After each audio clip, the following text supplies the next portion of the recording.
Mohandas Karamchand Gandhi was born in Porbandar, Gujarat state, India, on the 2nd of October, 1869.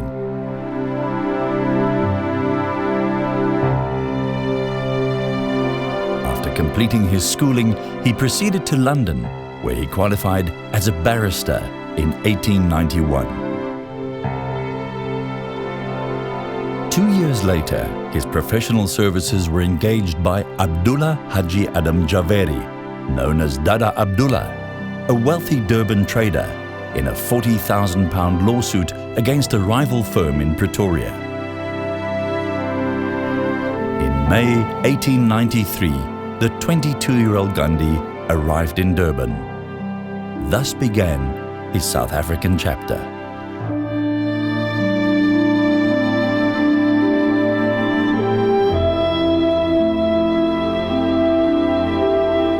Dada Abdullah's firm was in Greenacres Passage, which today is just off West Street.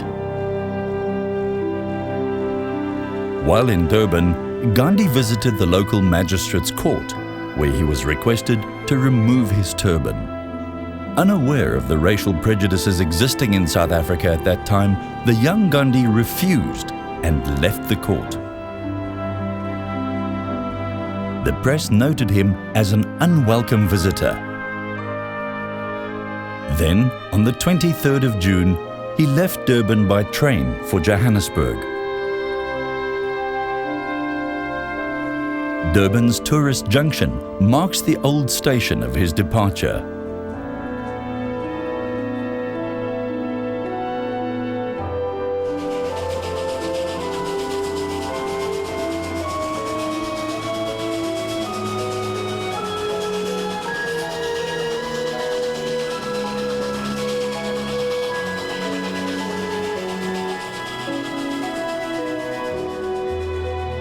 At Pietermaritzburg, a white passenger objected to Gandhi's presence in the compartment.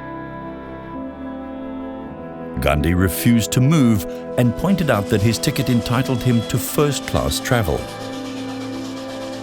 But he was thrown off the train, and he spent the cold night contemplating his resolve to fight injustice. On the 27th of April, 1997, Mahatma Gandhi was posthumously awarded the Freedom of the City together with Nelson Mandela.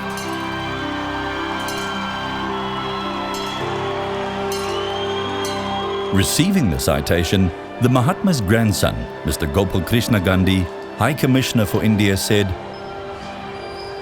"Gandhi fell with a railway ticket that no one honoured. He rose with a testament no one could ignore. He fell a passenger, but rose a patriot.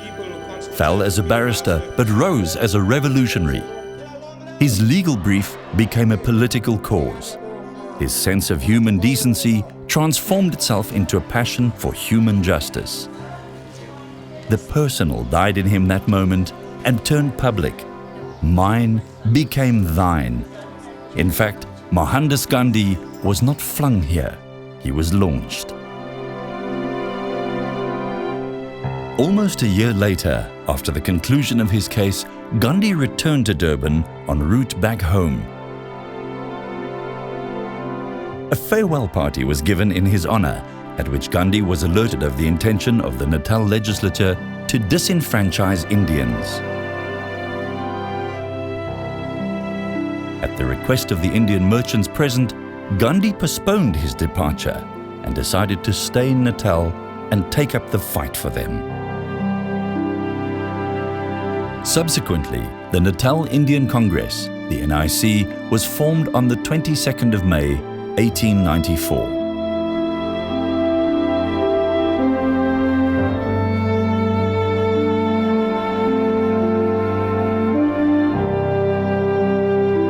In Gandhi's time, the meetings of the Congress were held in the vicinity of the Grey Street Mosque, where the Ajmeri Arcade now stands.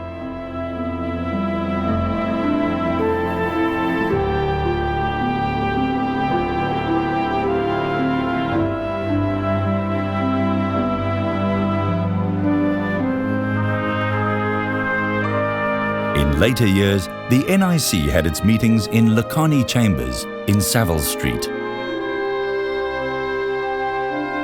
Gandhi then lived in Beech Grove, Durban, and to earn his own keep, he got admitted as an advocate and started practicing law. Gandhi used life's obstacles as opportunities for growth. In Durban, he chose to wash his own collars for court when pay for laundry became too much. Yet another year had passed before Gandhi left for India to garner support for the Indian cause, as well as to bring his family to Durban. He returned to the shores of Natal in December 1896 with his wife, 2 children and a nephew. Following misconstrued news reports, 5,000 white demonstrators at the point tried to prevent Gandhi and others from landing. The passengers only stepped ashore on the 13th of January, 1897.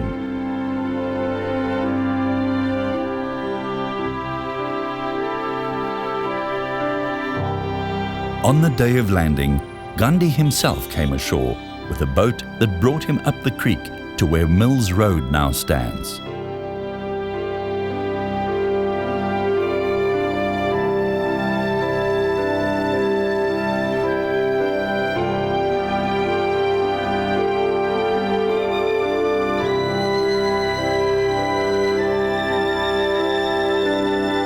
Not far away, at Tudor House, previously known as Ship Hotel, Gandhi was almost lynched by a hostile white mob. In Medwood Gardens was the police station where Gandhi was sheltered after the assault. Gandhi refused to lay charges.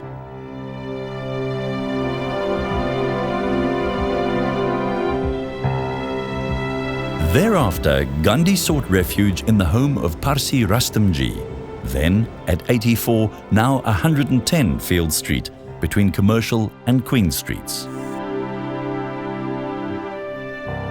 Gandhi's chambers were now in Mercury Lane, in partnership with R.K. Khan. He saw firsthand the harsh treatment given to the indentured Indian labourers and served an hour every morning at the St. Aidan's Mission Dispensary of Dr. Booth, seeing to their medical needs.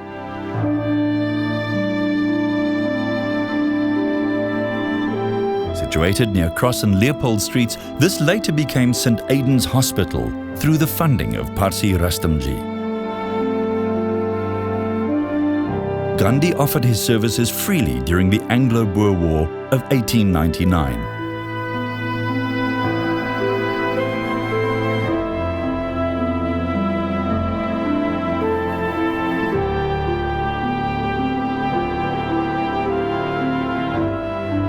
He formed an Indian volunteer ambulance corps of about 1,100 men, made up mostly of indentured labourers and about 300 traders and professionals.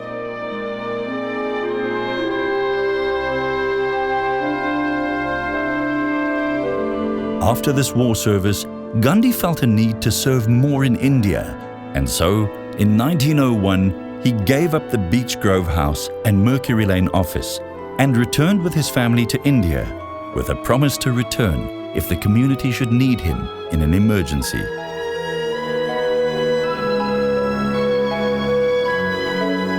Hardly 2 years had passed when Gandhi received a cable from South Africa.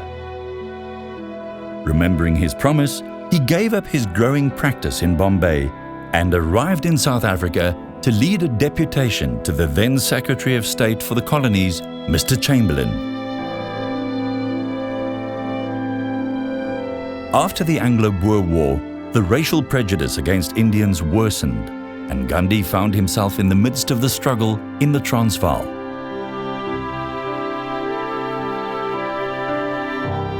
Gandhi set himself up as an attorney and began to address people's legal concerns. He realized that the battle was not going to be simple and recalled his family back from India once again. As part of his transformation in South Africa, Gandhi instituted changes in everyday life, tangible changes that helped build his character. Once, Gandhi was refused a haircut by a white hairdresser. This only made him more self-reliant, and he immediately began to groom himself.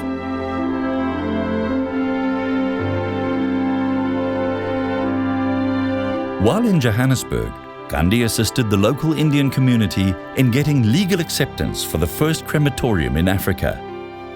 This can still be seen in Brixton today.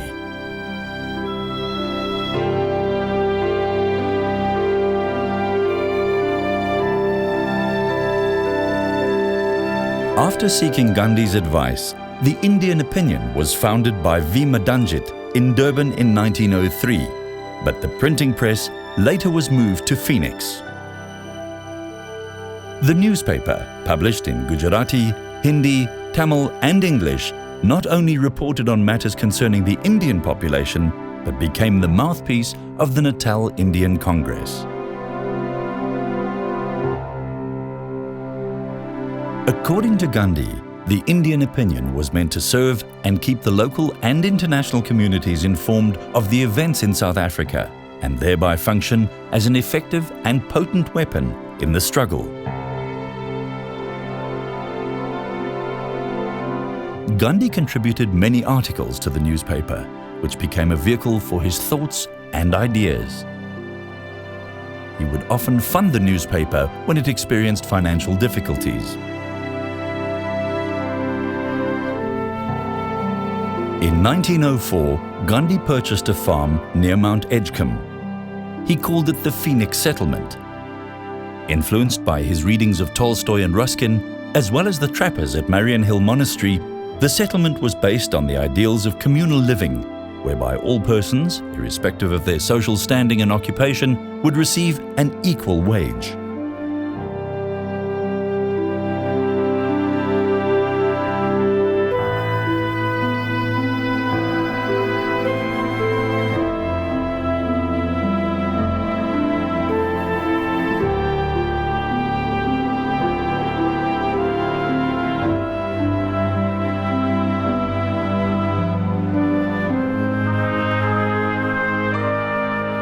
In 1906, Zulus in Natal were subject to a crippling and harsh hut tax, against which they protested very strongly. The war that ensued between the colonists and Zulus saw casualties on both sides, but heaviest on the part of the Zulus. Gandhi formed an Indian ambulance corps of 20 men, each of whom were paid 1 shilling and sixpence by the Natal Indian Congress. Gandhi's experience in the Zulu rebellion and the horrors that he witnessed changed his life forever.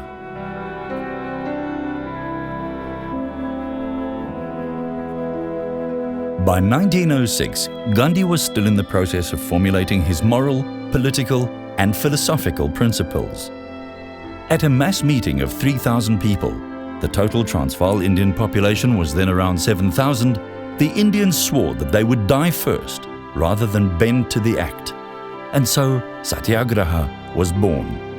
The concept of Satyagraha, or non-violence, means sole force, pure and simple, and was used as a new weapon in the campaign for justice over voiceless people.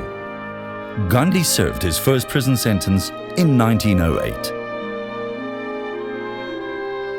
Since General Smuts, the Prime Minister at that time, did not keep his word, Gandhi initiated mass public action by the burning of passes in a 3-legged pot.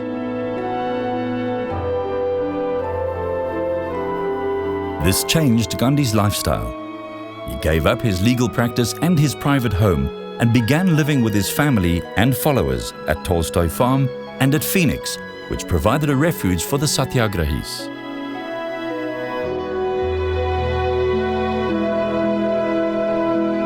The passive resistance campaign brought about the most powerful occurrences against the government.